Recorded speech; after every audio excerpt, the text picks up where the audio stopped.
একটা ছেলে আমাকে কমেন্ট করছে, বলছে দাদা আমার একটা বন্ধু বর্ডার ডিস্ট্রিক্টের, ঠিক আছে, সে 109 নাম্বার পেয়েছিল, কিন্তু সে চাকরি পাবে না, কারণ সে মাঠে পাস করতেই পারেনি।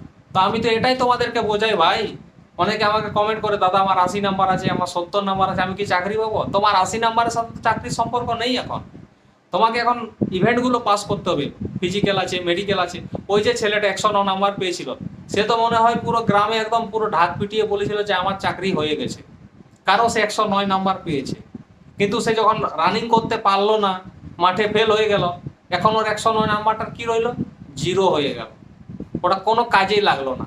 তো সেরকম কেউ যদি 140 বা 150 নাম্বারও পায়, তার ওটা কোনো কাজে লাগবে না যতক্ষণ না সে মেডিকেল পাস করছে, ফিজিক্যাল আর মেডিকেল। কথাটা মনে রাখবে। তাই পরীক্ষার নাম্বার যতই পাও, তোমাকে ফিজিক্যাল আর মেডিকেল পাস না করলে কোনো দাম নেই ওই নাম্বারটা। তো আশা করি কথাটা বুঝতে পেরেছ কি